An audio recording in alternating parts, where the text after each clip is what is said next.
golden afternoon, and I remember having the familiar conviction that life was beginning over again with the summer. I stopped at this estate sale and then did the next thing, part of the story, afterward. So, and I won't give a ton of context, but usually on Fridays and then sometimes on Sundays, I'll go check out some estate sales if I've gotten through my week and, you know, in a good place, or if I've sort of scoped out the estate sale to see if they have a high likelihood of having like some retro stuff like VCRs, VHS tapes, old cameras, stuff like that. So this house was really cool, and I went there. And did he have a camera? He had a couple cameras, but nothing exciting. He had a Pentax ME Super. I don't know if I'm Pentax. Pentax had like a run of SLR? like, yeah. They had the claim of like the smallest SLR camera. Like I know the Pentax 110, but like regular SLR camera. Yeah. The Pentax MX, super tiny SLR, like compared to a K1000. It's just like the mirror in like the film. Yeah, it's just the form factor is much smaller than a regular SLR. And they also had something called the Pentax ME and the Pentax ME Super, and I can't remember what the extra features were. Maybe it was like a power winder, and it had maybe some auto or program stuff, you know, whatever. More electronic based stuff, less mechanical. But they wanted like $80 for it with a little basic 50 millimeter f2 lens. And I'm like, I'll come back on Sunday. If it's half off, it's worth it. But it ended up being sold. Anyway, going through, this is a 94-year-old gentleman who passed away. The guy who runs the estate sale I've become, you know, chit-chatty with. He told me he was like World War II veteran and traveled a lot overseas, whatever. And he had this plate on a table. And for those of you who don't know of, I don't know if we mentioned the RV excursion we went on to go pick up your camper. So this was probably about a month and a half ago. A month and a half ago. We Alex and Audrey bought a camper, like a pull-behind camper, out by Des Moines, Iowa. So Alex and I got in his Lexus and picked Madison it up. County, Iowa, where like Bridges in Madison County and all that stuff is. And pulled this camper all the way back to Omaha. It was a really, really fun day. Anyway, so I saw this plate, and it says, "God bless our mobile home," with this pull behind it. And it had to be a pull behind, you know? And of course, and I'm like, I don't know, 50 cents. Is it worth it? So I picked this up. This will have a prominent home in the studio. We haven't shared too, I guess the addition of the TV, the CRTV. Yeah, right. So I mean, there's lots of little trinkets that are popping up in here. Yeah. You exposing me to some of this stuff like typewriters and obviously film cameras and all that. Film cameras dating back years ago. Like I've really gone down the rabbit hole on a lot of this retro tech stuff, and so I almost feel like we should just do some. Well. I'm talking away from the mic again. Yeah. I almost feel like we should do like a little just time capsule tour or something. Yeah. I don't know how we would put that out there, if that would go on the channel or I think it could. Or what. But yeah, I mean, like I know this space has kind of evolved a lot. And with us kind of staying put for a little bit, I'm like, okay, good. It's like it's nice that everything gets to kind of remain and continue. I was looking at old photos though. Yeah. From I every 6 months or so I'll just take a photo and then put it away. It'll sit on the phone or whatever. And I was looking through old ones and I've got photos of like everything empty. There's like one desk in the corner, everything's empty. And I remember sitting there like one of the first nights, probably the first week I was here, and it was just that desk, the black one, and then my MacBook computer and like an old monitor.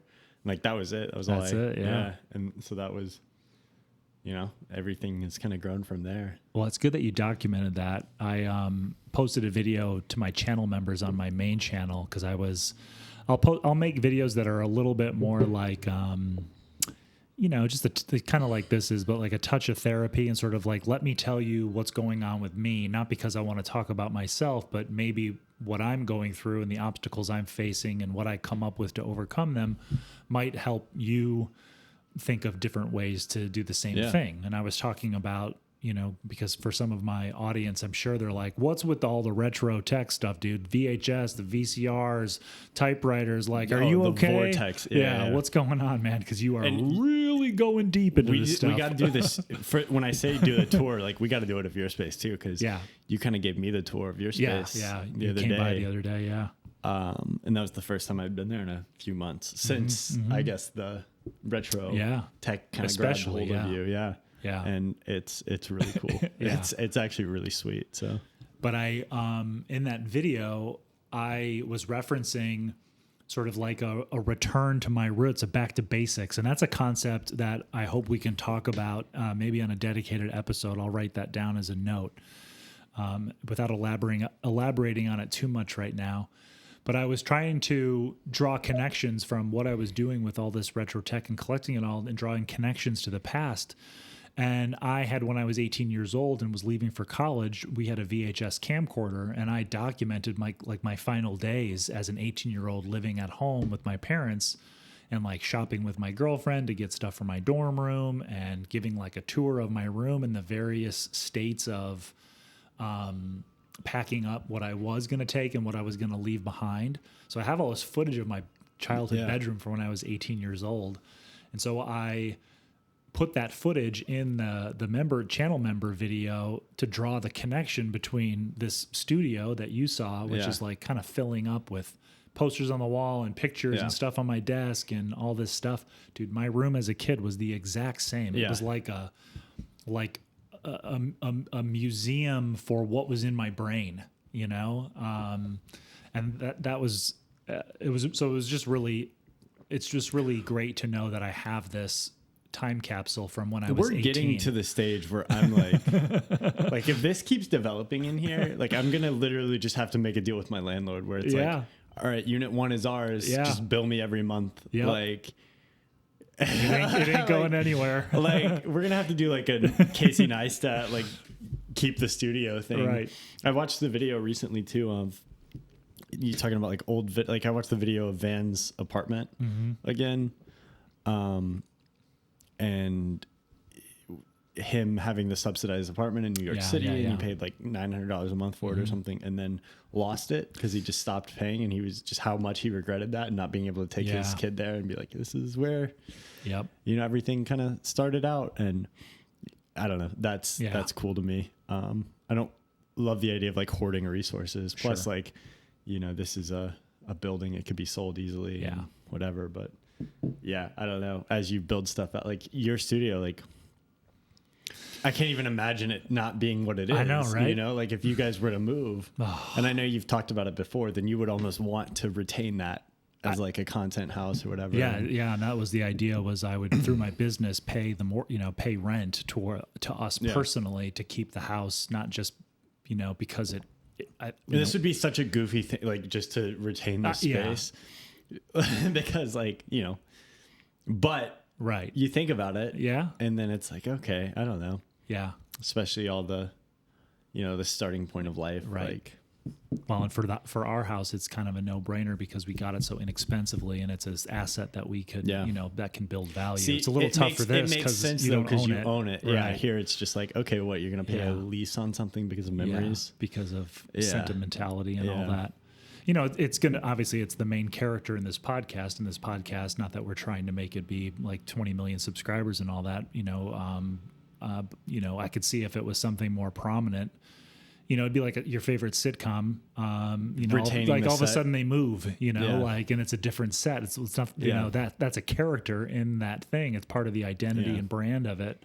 I think space being a character in our lives. Yeah.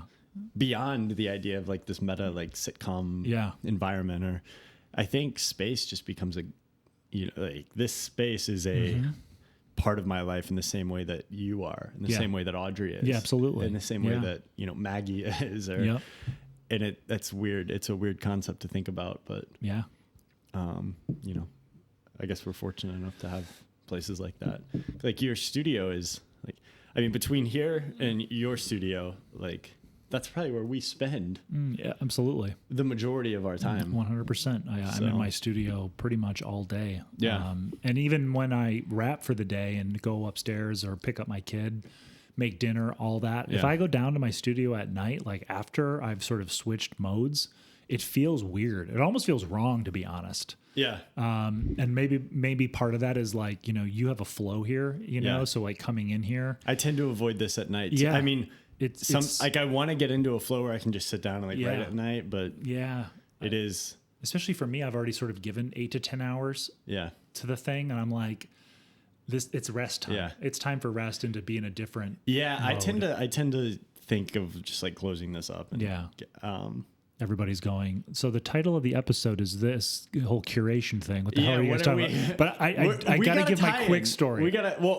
really quick on the studio thing before, because I think it does tie in. Yeah. And you curate your space. Right? I got a good link to this for my story. One thing tying together the plate and the we've spent the last few weekends like out just.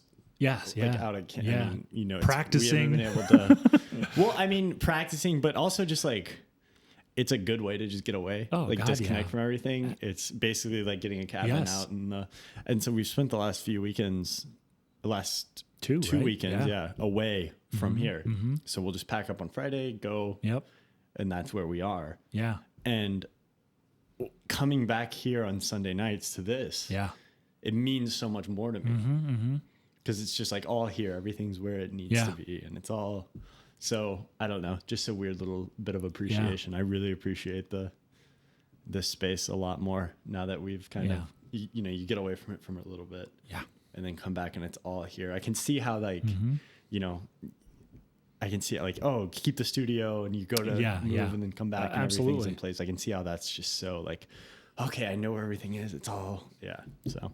And I've worked out the kinks, with the camper especially, just like, oh, I don't have this or I'm missing this. Do I really need that? Like, oh, we've got to bring this next time. Yeah. Like, we got to fix the heat. We got to do this. There's it's a whole different. That's a whole project that we are involved in now. But it is nice coming back and everything's just like here. Everything is like, got this, know where this is, this works like that, this works like that. So well, every time the camper acts up, hopefully you can look at the golden plate there that says God you can just say to yourself, mobile home. God bless our mobile home. Amen. Amen. I want to burn it to the ground right now. God bless it. God bless it. So the connection, my quick story, and this will be quick. We talked about like a place. It's our podcast. We can do what we want. A place and the energy it has and how it informs us, our desire to be in it more, drawn to it, spend time with it. I've started a new photography project and I talked to you about this. I've been making videos on the Photo Videos channel and, while that has elements of the work, it also is, a lot of parts content. And I'm like, I want to make work, something that is not content. And so, I am aspiring to turn this into a book or a zine or something at some point. But I've been really drawn to these old rundown satellite dishes, not the DirecTV ones that people have in their houses, but the bigger ones from like the 80s, industrial comm dishes, 70s, industrial comm, but then like the ones that, that have like, there's a couple properties around Omaha where those people 20, 30 years ago lived out in the middle of nowhere, but now all the urban sprawl has caught up to them. Yeah. But because they lived out in the middle of nowhere, if they wanted TV, they had to have a big, huge satellite dish. Yeah. And so they'll still be in their yard or mounted to the roof of a business that was, whatever. And there's something about them that just draws me in, and I'm just giving into it by taking photographs of them. Well, there's one in Bellevue off of Old Fort Crook Road, and it's this massive satellite dish behind this huge complex. I don't know what the complex was originally for, if it was government, if it was a school thing, if it was an old TV station, I don't know what, but it's a big giant white, like from the movie Contact, like SETI Alpha 6, is that right? There's SETI, whatever the search for extraterrestrial intelligence, the radio thing, satellite dishes. This thing's huge. And I'm just like, I'm going to make a photo project where this is the anchor to all these different satellite dish photos I take. So I'll go there, park the truck on a residential street. There's like a public easement that's like grassy, and I take photographs of kind of wide. I'll either do it on 28 millimeter or 50 millimeter, but it's still a pretty wide shot even with the 50. Satellite dish, like a truck. There's a weird little playground. I think there's like a Christian school or something that's over there. All this stuff. So I'm taking photographs, and I go back to my truck. This is like on a Sunday morning. I go back to my truck, and I can see the satellite dish through like the budding trees, and there's a house, and there's a dog sitting there. And I'm like, oh, that's a shot. So I take the shot, and then I go to get in my truck, and I see a car coming, and I'm like skinnying up because it's narrow and thinking they're going to drive by. Well, this person just stops, and I'm like looking in through the windshield, and I'm like, and this woman's got her phone up, like she's filming me or taking pictures of me. And I'm like, okay. So I'm still looking at her. She drops the phone and she goes, and she's mouthing, I'm calling the cops. And I'm like, okay. Yeah. So she drives by me, stops, opens her door, takes a photo of the back of my truck because she's trying to get the license plate and my vehicle description, a picture of me. And I'm like, she has the door. I'm like, why are you calling the police? And she shuts the door and drives off.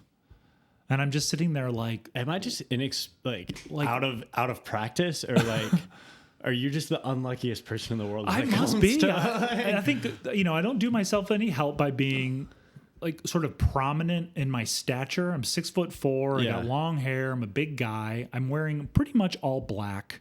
Yeah. I don't have like a light button down. So I think anytime you're wearing black, psychologically that communicates to people like something villainous, like a Darth Vader vibe or something. You got to learn like a couple of phrases of Russian. I do. Yeah. Right. Yeah. That's what I'm thinking. And I got a black truck. They've seen me there before, I guess. I've actually gone into the parking lot and photographed the satellite dish in front of a police officer parked in the parking lot. Police officer didn't give a shit. He didn't come up to me. He didn't, hey, what you doing? Yeah. Nothing. Because I'm not doing anything wrong. You're completely within every right that you have to do that. Now in the parking lot, and we won't spend too much time on this, but it is private property. I can take a photograph there, but if the property owner was like, hey, don't do that, get out of here, and I refuse. The citizen can't do that. Though. Yeah, then I'm trespassing, and then we've got some criminal stuff going on there. But I'm on a public easement. My truck is parked legally on a public street, and this woman, like, I don't know if she thinks, like, the sinister thing is me, like casing the place to steal something or to perform an act of terrorism.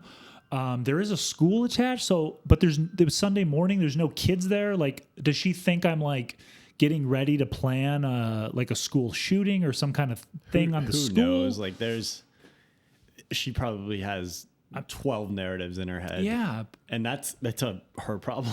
But there seemed to be from her like this energy of like, I see someone doing something wrong or suspicious, and like I'm going to be the hero that takes care of this. Well, remember the conversation we had about like it was the conversation we had not long ago about when people feel like it was you were talking about if you wanted to share your story of getting of the guy attacking me, and it's like people just want to feel important. Yeah. And that's probably just her way of being like, I know that you're bad, and I'm going to be this great person to come in and I'm going to have an exciting story to tell my friends, and I'm going to I'm like she's got to be posting this to Facebook groups like this guy keeps taking pictures of this place. And you're probably out there on Facebook right now, right? And like look at this weirdo. If you see it, here's his license plate number. Honestly, that's an interesting project in and of itself. I know, like.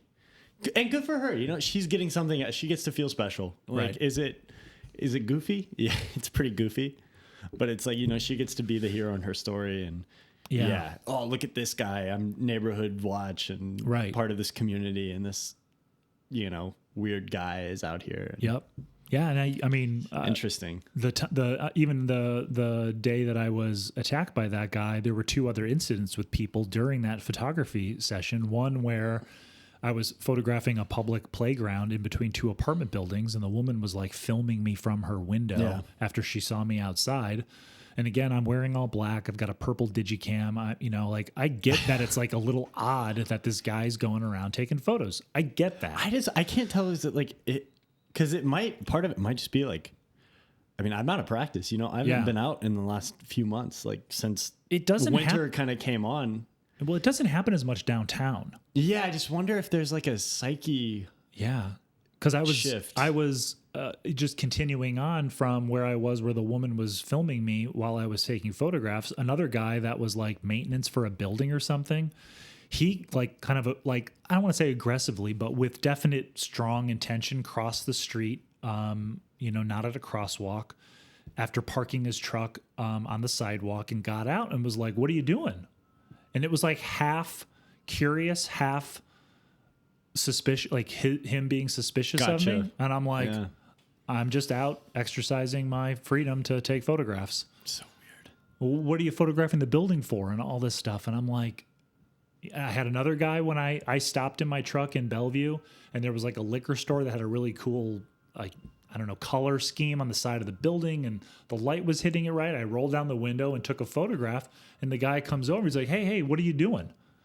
And I'm like, I'm just taking a picture of a building. Yeah. Like, I don't know, maybe the black truck and my vibe, like people think like, oh, I'm a government official, or I'm like a real estate developer that's going to take photo. Like I'm doing recon and intel gathering on your building suit or something though. Like that's, I know, like maybe I need to very strange, like experiment with this and change my clothing, just wear a white shirt and see if you wore a white shirt, my head would explode.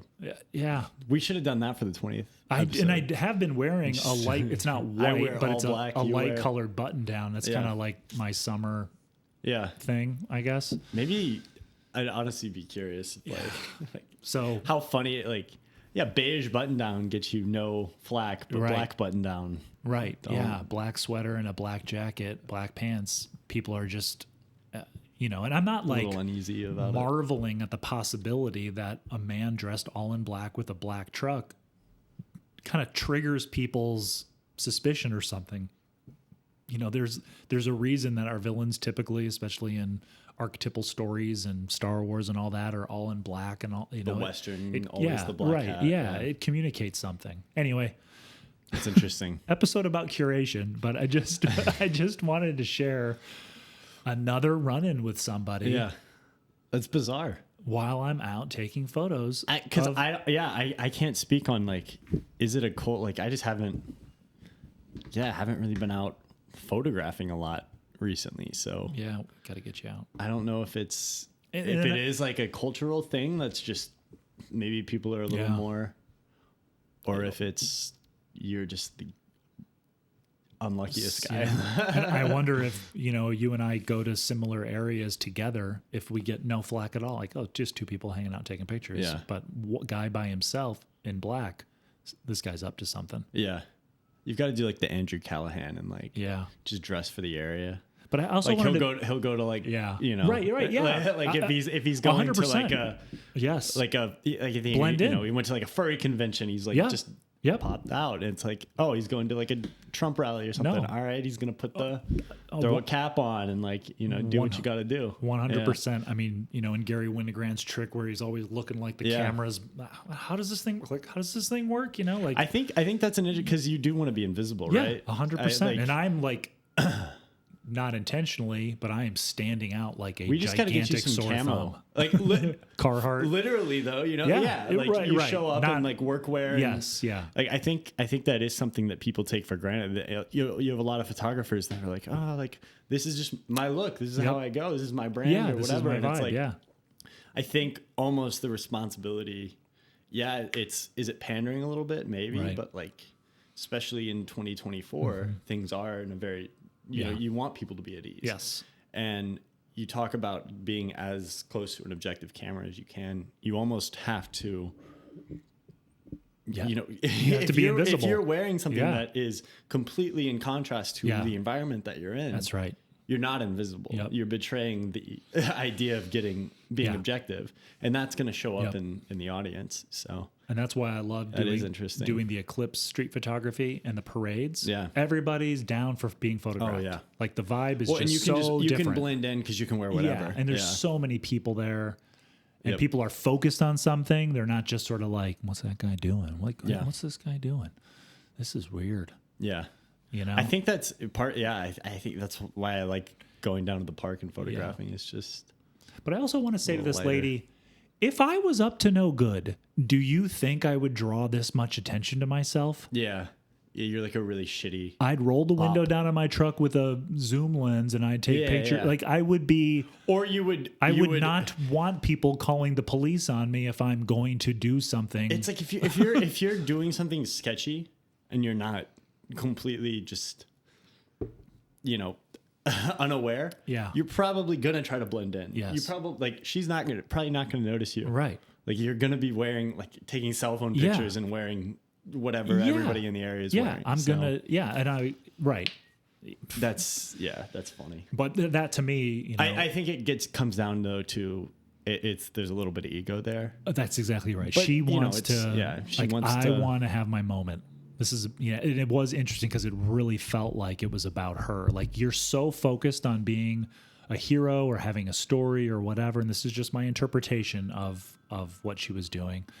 But you get so focused on that stuff that you don't actually take stock in what's happening. And it's just a nerd who thinks a satellite dish looks cool in the late morning light. I'm doing a project about satellite dishes. I have an old film camera. That's silly. If I broke out the 500 millimeter lens and was firing off shots, it's just silly to me. Yeah.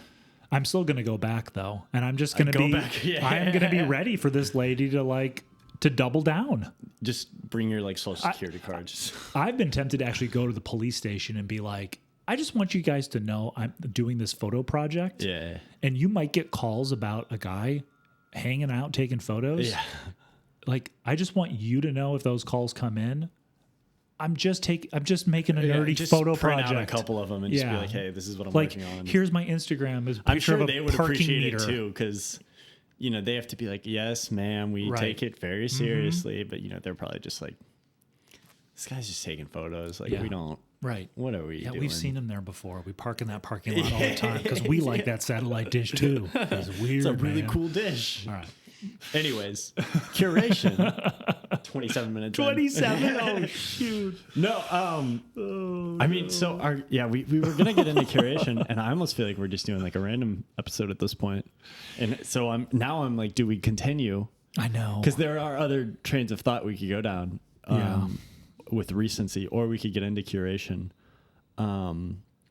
So I basically just came these are some human versus machine curation, algorithmic curation, information overload. These are some ideas, and then I wanted to kind of talk about two separate things where it's content curation and content, and the current state of the internet and how that works out, and then also editing. This book, The Work of Art, that I just picked up, is all about the editing process, and what it takes from the first draft to getting to a final piece. When you say editing, you mean so anybody who's making work, whether it's a script, photos. Right. I don't mean photo editing, right? Or video editing. So actually, it's interesting. It's almost like editing as a word has been co-opted. Yes. In the last 15 years or so. Mm-hmm. To mean something that if you were on Instagram in 2014, you talked about photo editing, it's Lightroom presets. Yeah. That's the thing that comes to mind. When actually photo editing is sequencing and figuring out which photo, that maybe the Lightroom thing that's more like color correction. Developing. I mean, there's not really a perfect word for it, but we use photo editing now. Right. And maybe video editing is thought of as video editing was sequencing video, right? Deciding what to leave out, what to leave in, and then it really turned into this thing where it's transitions and swooshes, and about this because I teach it. You're right in the middle of it. It's well, in book editing too, you have an editor, exactly. It's what they do to help you with your manuscript, and then you're working it, you're restructuring it, editing a song. Which verse are you going to leave out? How are you going to present it? How does this all build? I watched a lot of fashion content. Everything from Project Runway to fashion documentaries with my wife for a while. And when the designer would get feedback, I think it just needs a little bit more editing. Yeah. And basically it was, you have too many ingredients in your, we need to strip it in down. your design. It just needs more editing. I think there's a Marc Jacobs section in here where he talks about I mean, it's the editing applies. It's a fact. Yeah. Anything creative, you've got the big pile of stuff that comes out right away, the vomit draft or whatever. Absolutely. And then you got to edit that son bitch down. Like in this book, one of the first pages is Bob Dylan writing Blowing in the Wind. And it's like crazy. Ripped through it in like 30 minutes. But then he edited it. Yep. You know, he went through it. He's like, okay, this needs to go here. This needs to go here. I think we have this grand vision, and we've talked about this on the pod before, but this grand vision of the artist sitting down and ripping the masterpiece out of thin air. And it's like, that might happen occasionally. Yeah, there's some outliers. Some outliers, but you're just channeling the source. 99.9% of everything is heavy editing. Yeah. And there's a George Saunders, at the end of this book, George Saunders, the writer, and he writes, like, you can see him working through the story. And he's like, I don't know. I have two options here. I have two paths I can take. And he's like, this path or this path. And he's like pros and cons, the two. And just turning on Do Not Disturb. Yeah. No, but like has to decide. He's just having a dialogue with himself. Yeah. On a piece of paper, typewritten. Should I do this or should I do this? And I think that's super helpful to have that just idea that, oh, this is what it can be like when you're creating work. It's just having a conversation with yourself. What am I trying to say? What do I need to say in order to make sure I communicate that? What can I do a better job at communicating? What is overstated? There's just a lot that goes into it. I've actually been using my typewriter as a mechanism for sort of like forced editing. Yeah. And not spending too much time on it. Like Notion just makes it, and I can type so fast. Like 50, everything I think of some task to do, which the majority of end up being what a lot of people in productivity refer to as a cold task that like wasn't really a big deal. It's something you'd like to get done. Maybe it's a bit more aspirational than something you need to do. And so I would have these to-do lists in Notion and productivity management, self-management stuff. And it would just be so much and overwhelming. And like, I would be down about having not gotten all this stuff done. And so many cold tasks. Screen doesn't matter. And it would just be sort of like a downer all the time. And I'm like, I'm going to start playing around with making my to-do lists on the typewriter, and I'll scratch down on a piece of paper what comes to mind, do some internal editing, and that's going to end up being a cold task, whatever. And then when I actually go to type up the written list, then I make decisions. Like, I don't really need to do that. That's not reasonable today. That's out of scope, whatever. So I have an editing process, and I'm like, I don't want to type all this stuff up because typing there's a little bit of friction there. I have to finger peck. I can't type like I can on a computer. So I end up coming up with these 4 to 6 item to-do lists on a piece of paper, and then I cut it out, and it's like a whole little thing. Little process. And it might seem, I think, giving your brain time to just process what's happening is probably the best way to do things. Yeah. And some people might benefit from just ripping through Notion tasks. But you talk about editing down a piece of work. I think our brain just needs time to edit. Yeah. You know, before you send that angry email, sit on it for a little bit, edit it. Did this episode just become about editing? Yeah. Is this an edit? Well, part of me is like, do we just want to do editing? Because we have like curation. We're editing our episode right now. We're editing live and in person. We're saying, because I really like our curation episode. But our truth of in the moment right now, I think it's editing. We're in a different place. I kind of feel so. Let's just run with it. Let's just go. So, and then we have curation sitting for okay. So that's fun. We came in like we gotta get this episode recorded. Let's just do curation. We goofed up the audio last time. Let's just sit down and just rip into curation. Well, sure enough, chit-chatting, talk, whatever, and now this thing on editing, I'm like, I kind of want to talk about editing now. Yeah, I kind of want to. So, I mean, but everything's editing, right? Like, if I want to have a conversation, I think just sit on it, think about it for a little bit. The quickness of just being able to rip it, right? Like, it's all about fuck it, send it. Yeah, it's like I feel like most of the time I do that, I regret. Yep. So I think creating like barriers between yourself and getting that out is probably a good thing. Like, you sat down and going back to when the guy threw the thing at you, and you sat down and wrote the thing out. If that would have been on an Instagram caption or a tweet, that's out in the world. Yep. Upon reflection, though, you were like, maybe this is just for me. Right. So, maybe we need more of that mindset of like, because we have all these tools for getting our impulsive, immediate reaction to things out, right? Everything's so immediate. We can easily deliver what's going on in the moment. And there is something really fundamental, I feel like, about that kind of two-hander between your feelings, your impulses, your reflexes, that initial heat of the moment kind of reaction or whatever you put out there. And then there's that more editorial, editing something, thinking about it, not necessarily like what are the ramifications if I put this out, but just trying to form it into something better. Yeah. And I think in the editing process too, one of like the key questions that comes up is like, do I actually like this? Right. Yeah. Yeah. Like we live in, especially with technology and especially with like language models now, there's so much just like, it's here and then it's out. It's here and then it's out. And it's like, there's a lot of stuff where it's just like, do I even care about this? Or do I like this? Do I agree with what this says? No, but it looks good. Right. Well, and for me, my thing is like, sort of like, I felt it, I feel it. I made something or I said something about it. And the truth of that, sometimes makes my more editorial parts of my brain, or sort of the part that wants to shape something into something better. It's like I'm so connected to how I felt. Like I felt true to that expression in the moment, and therefore it can't not be good because it was just an impulsive reaction and I put it out there. Or, like you talked about, like Dylan didn't just rip through Blowing in the Wind and then just like, yep, that's the song. Yep, send it. I think I have definitely fallen victim to going, I feel something, I'm going to channel the source and create this thing. And those two steps in that process were so powerful for me that this must be good work because of it. Or well, and this it's thing like, must be good because it came from that place. I love the Dylan example of Blowing in the Wind because it's drastically different. Yeah. After he sat down and cut out verse. And you can buy books of his where it's like all of his lyric pages. Right. He would write on paper a lot and just, that's really paper and typewriter as sure. well.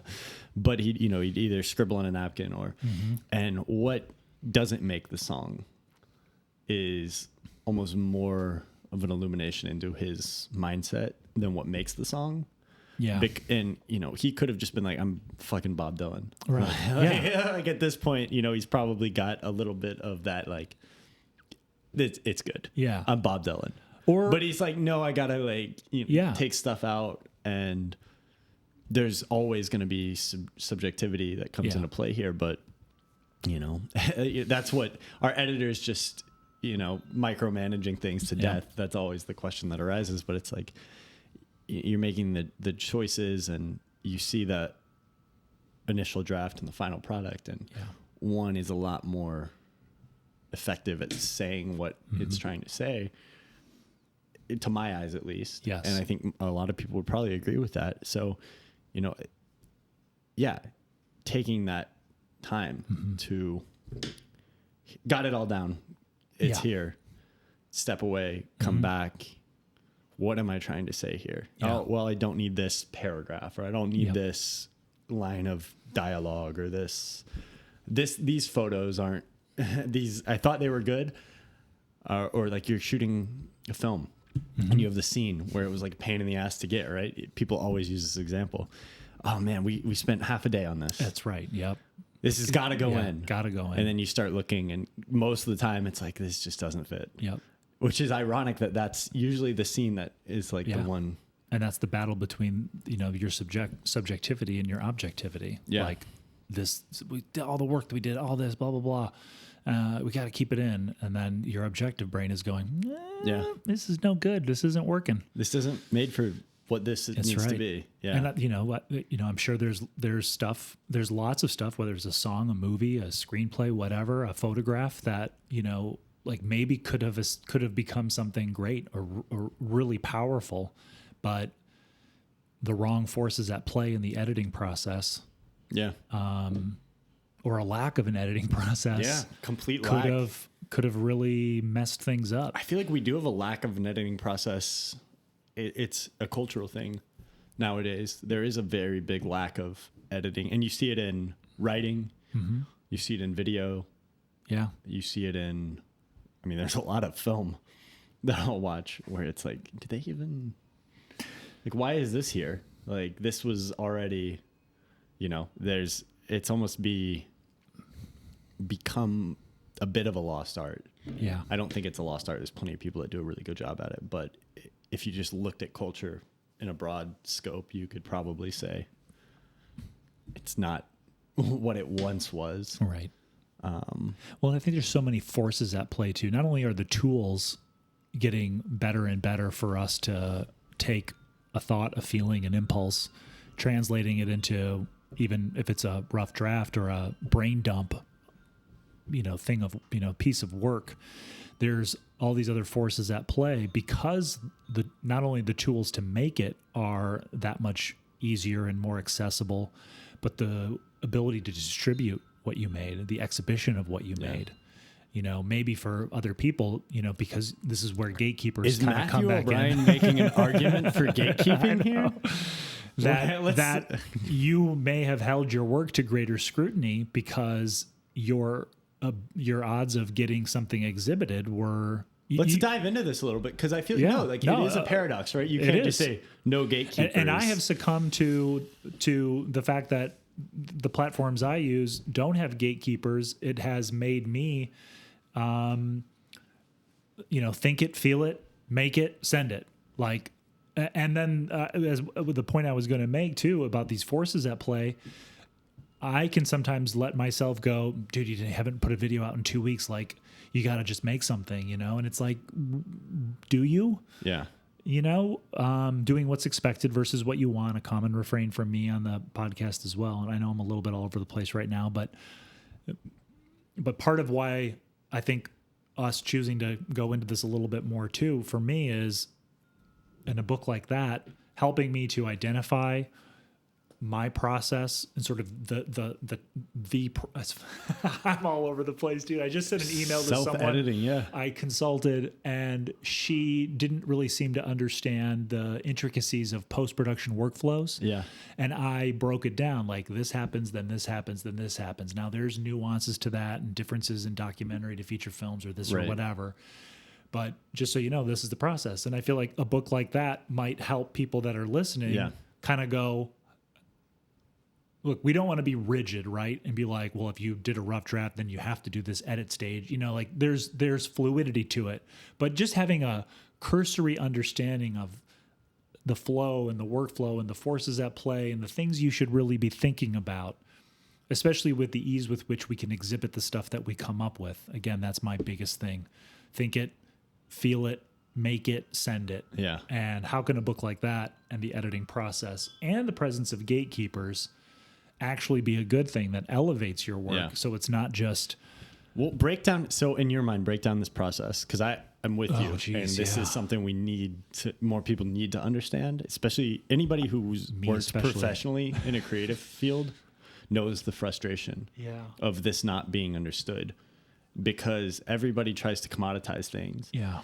And when you lose the core process or the view of what that process needs, I'm sorry, creativity is the same thing as it's always been for the history of time. Yep. Creativity has never changed. Yeah. Getting something from idea to finished product, it can take on different forms, but in its essence, it's the same. No matter what, whether you're in music, whether you're in film, whether you're in photography, whether you're in painting, whether you're in digital art, whether you're in television production or, feature, documentary, it doesn't matter. It's the same, whether you're making a podcast, writing a book, making a magazine, it's the same core process. So I think outlining that process, and then I want to hear an argument from you for gatekeepers. Just 100%. Because I'm just, there's no definitive, yes, gatekeepers, no gatekeepers. It's somewhere in the middle, as most things are. But I want to hear your argument for gatekeepers. I'm curious. Well, and I think the argument too is, and this is something for me to think about, is how do you create a gatekeeper in your own mind and in your own, this sounds corny, but your own heart? if you don't have a gatekeeper that's keeping you from putting your work out there, whether it's making a book or a video or whatever, should you create your own gatekeeper? A voice in your mind that says, maybe this can be better. Yeah. Now there's pitfalls to that. You could sit there and edit and work on something endlessly. Great works are never finished. They're only abandoned. You know, we have all these sort of cliches and ideas that have come up through the, you know, centuries of creative processes that we all undergo. But do you think we're becoming, editing. You know, we almost, as a culture, went so far in one direction of just, like you said, think it, make it, put it out. Yeah, and I think, like, are we talked about that in the last episode. Is that almost something where you should, like, we talk about this idea of don't let other people influence, you know, your work. That's something that a lot of people probably think is a core, like, you know, you just make what you're making. Yeah. And then we also have this other, you know, contrasting belief of look for good criticism. And, you know, you and I will show each other work and just be like, hey, like, get in and there's I think one of the keys is you have to have trust. Yeah, absolutely. With the person, with their taste, with that they understand what you're going for, that you understand. Yes, that they're not going to impose their agenda or what they would do with it. They're understanding your vision and what you're trying to do. Should we all be seeking out editors? Like, should we all be like, you know, it's a hard thing to do. You ask any professional editor. Yeah. Every author thinks they don't need an editor. Right. Right. Every author is like, no, I edit myself. It's perfect. Mm-hmm. But you get a great author with a great editor and the work kind of transcends. Yeah, absolutely. The individual pieces. So does everybody need, like, if you ask me, do you need an editor? I'd be like, no, I'm my best editor. I think, but I like, there's a part of me that's like, I think I actually need an editor. And I think that's why I share work with, you know, I want people to share work with. I just wonder if it's some mediums. I think about painting. I'm like, I don't really hear in a painter's workflow external editors. Now, maybe there's a spouse or somebody, and a particularly large undertaking, not size wise, but I don't know, or more maybe they're getting feedback from someone. But it just that, you know, I've never really had in-depth conversations with painters, but when I look at like what I think the workflow is for a painter, I feel like there's so much self-editing going on. But then at the same time, for a novelist, for musicians, you know, especially when you get in the studio and there's producers and your bandmates and all that stuff, you know, there are some artistic expressions that tend to have much more collaboration, and some of those collaborators are great editors. Yeah. Or a producer is a great editor, or, you know, you know what I mean? Yeah. So I feel like it runs the spectrum, and I think there are incidents where there's editing happening or gatekeeping, whatever it is, but someone has a really good person in their mind. You know, like there's like it's like a detector, and when the right, because all you're creating anything is just ideas. It's catching ideas and putting like, and you, part of that comes, I think, from just creating work. You tend to gain an eye. And you're like, this is right, this is wrong. Right. Why? I don't know. You can step in and do it your way. In my eye, this is right, this is wrong, and that's how you start to see. That's why everything is subjective. Right. Because there's a choice being made. And you can take two things that are try to be objective, and it's going to be subjective because there's too many decisions for it not to be. Yeah. And so I think you should lean into that.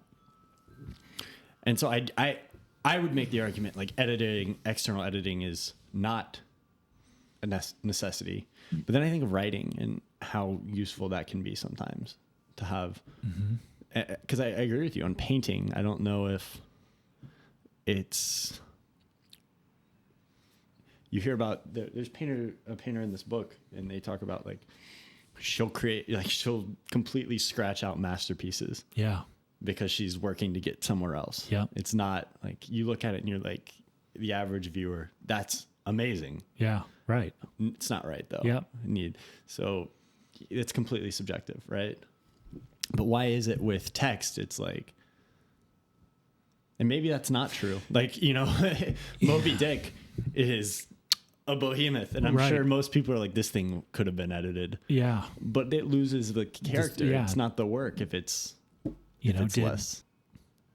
But the whole conversation is basically like being able to approach a piece of art as if it's just its own thing. Right. Step out, pull the ego aside. The ego like concept is so overused that I almost don't like to like, oh, you got to transcend the ego. But I really think great art empathizes with people, or it gives people the ability to empathize. Yep. And that's my perception. Yeah. Other people might have a different perception of great. It might just be craft based or whatever. But in my opinion, great art helps supply empathy. And empathy has to be felt by diverse groups of people. Yeah.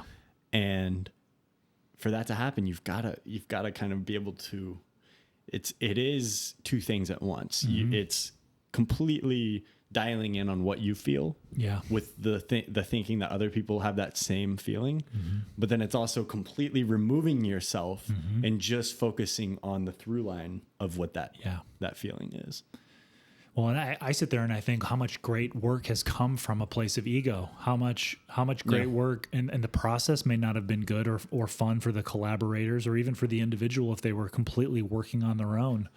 But you know that there's amazing work out there that came from someone who is just thinks they're pure ego. Yeah. Like I wonder though, like if you lined it up, if there's a difference. Yeah. Yeah. I know in the collaborative process, I would think that the amount of great work that would come out from what you're talking about, people that are just surrounding the piece of wood and they're trying to make what they're going to make the best it can be. It's not about each individual and my idea got in there and I'm driving the show and all that stuff.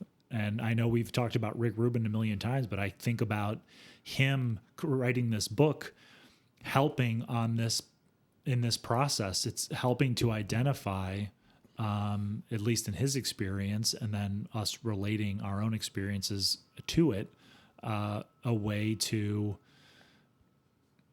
to make things from a more truthful, honest, pure place, and having an understanding of the simplicity, editing down all the forces at play and making something, right? And that's something cutting to the core of what it's trying to be. Even to the point where it's like, why do we do award shows and the best album and this and that? Like the silliness of all of that, and your work being a diary entry, that stuff has been so revelatory for me in trying to edit down the process to something that's simple. It doesn't mean that it's not complicated, that there's lots of steps, but that you're just focused on this and those two things doing their thing. Yeah. And not, I got to get another video out. I got to do this. Like, I got to make sure the audience likes it. I got to follow up my hit with this thing. I've got to, I can't do another album like that because, that one was, didn't what, all this stuff. And it's like, edit all that you spend so much crap time out. thinking about it. Yeah. It's almost too exhausting. You have no time left to make anything. Yeah. And I think on the spectrum of editing, that's like big picture sort of philosophical approach. And then there's like just practical editing, like we could go into the tools, whether it's pencils and pens that you like to use and me, a typewriter that helps me just sort of have a mechanism to edit without. I think everybody's different. Yeah. Right. I did add a new note. Oh, we got a new note on the board, yo. Got a new note. You can see it. All the others are like sun aged. Yeah. Typeface is, I think, a little size different. Smaller. Oh yeah, a little Pika, maybe 11 or whatever. I miss this guy though. Oh yeah. Now that I see this is what I have. I'm like, right. I want this guy back. I want that little typeset it back. Sold that typewriter, unfortunately. We got to get you a cursive one, maybe, and see what you think about that. Yeah, they're too much. I can't do it. Can't do it. Too. Anyways, technology is not the mission. It supports the mission. Yeah. That is just like a reminder. For myself. Yep. Like, technology's there. Yeah. It's not. Yeah. It doesn't, oh, this was on a typewriter, or this is on this camera, or doesn't matter. Right. I wrote this in pencil. I need that iBook G3 or else I can't write another word. It's about the ideas. Yeah. That's it. Yeah. Doesn't matter how you capture them, how you get them down. And that goes for everybody. But find what works. Right. I think. Something that was interesting about ideas, like a little bit for me, editing goes, like there's times where like it's think it, feel it, make it, right? Yeah. It's just bam, just get it out. And then there's other things where there's an editing process where I'll say to myself, I'll think of something and I'm like, that'd be a great article, or that might be a good video, or I should explore that more. And I'll say to myself, if you're still thinking about it in a week, then jump in. Yeah. That's I do that all the that's time. the Yeah. internal gatekeeper, Yeah. right? Like let time help you determine if it's got that kind of staying power. Yeah, if it has legs. And if it disappears into the ether. And sometimes it'll disappear and come back a year or two later. Yeah. That's happened to me before. Right. And It's so like, I've probably regretted, like, I think, maybe not writing something down and sort of letting that process just sort of, I mean, I'm sure I've had stuff that's just gone. It'll never bubble back I up. love to write things down. Yeah. But sometimes I'll write it down and then I won't revisit it for a while. Yeah. And we talked about this in the episode where we talked about Guy Clark writing LA Freeway, right? He just wrote the words down. Yeah. Then it became a thing later. Yeah. That phrase just kind of stuck with him. Write it down. But no, I think we are all in the process of, if you're going to move towards a world without gatekeepers, which is a noble goal. Without external gatekeepers, without maybe? external gatekeepers. I think what the argument I'm trying to make, or that I could make here, I'm not trying to make any argument. I don't know how I feel about this completely. I think gatekeepers are necessary in some way or another. Like there has to be a bar that you have to get over. Yeah. Or else you'll just put everything out. Right.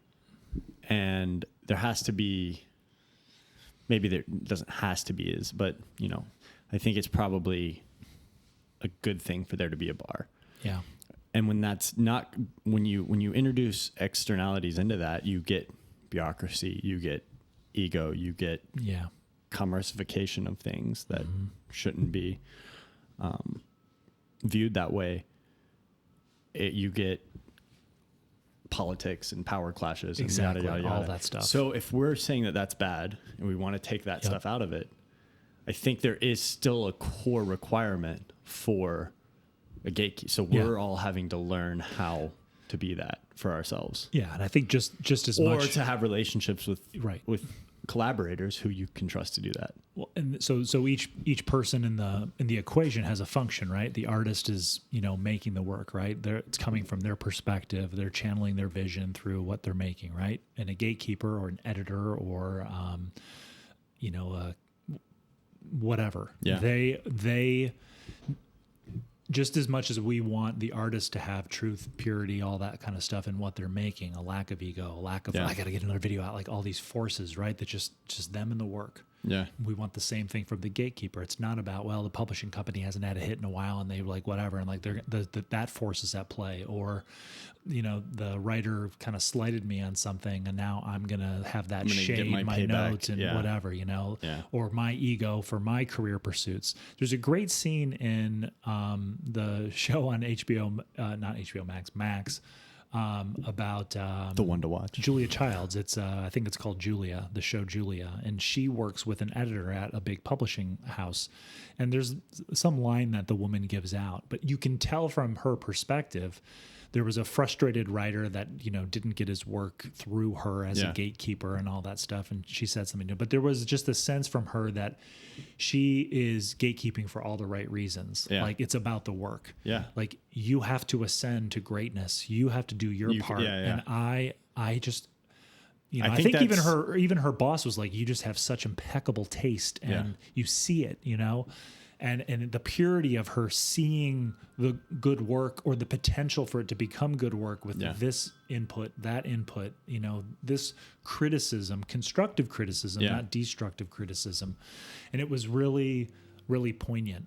And I think that's ideally the takeaway from this conversation. I don't think we've arrived there yet, is not necessarily like coming up with a regimented process and what the role of editing plays in your process, whether you're a painter, a writer, a photographer, or whatever, but just having more awareness of like what is the process from when you think up something, photographing satellite dishes. Well, so we kind of veered off. Yeah. Imagine that. What is the process in your mind? Like, just to clarify that. I don't know. See, I'm sort of saying this out loud because I'm telling myself, like, maybe Matt, you need to be more thoughtful. You were talking about like the consulting, like if you had to consult on a process, how would you lay it out? Maybe that's how we wrap here. Lay out what you think. And I think it's tough because I'm occupying so many different disciplines, I guess. From YouTube content creator to photography.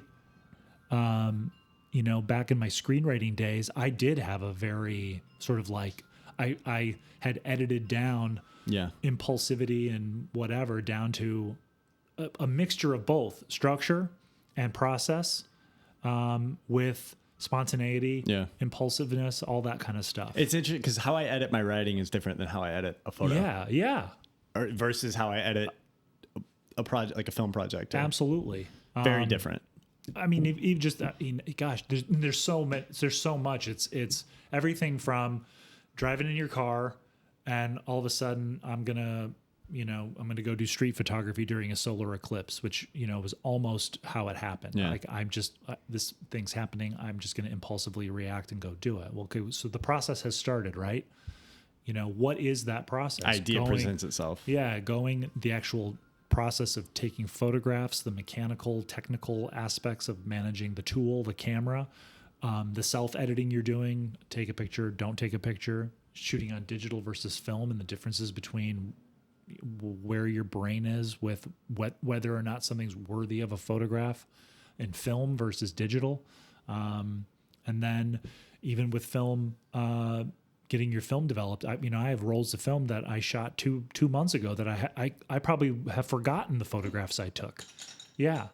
And then with digital, capture it and start the editing process. And I've even come up with a little process where I have all the raw photos. I have a folder that I call selects. Then I have a folder that I call super selects. Yeah. And so. Oh yeah. No, I'll do the raw. Then I call it 1 star, 2 star. Yeah. And then. Yep. Maybe 3 star. Maybe 3. Yeah. And if something is like hitting after 5 years, then maybe that makes it to like 4 stars. Yeah. It's just Lightroom talk, but yeah. So I'm not trying to tell prescribe what the process should be for photographers, but I do want to be more thoughtful as I experiment in different art forms, different disciplines. It's important to have time to think while you're doing it, or to have time to think about the process. So you talk about we talked about the PTA thing, like yes, he'll step, and one thing that I didn't mention there is I think he also it was one of the major kind of American directors, and they talked about they have to step away, like they'll take time off. Yes.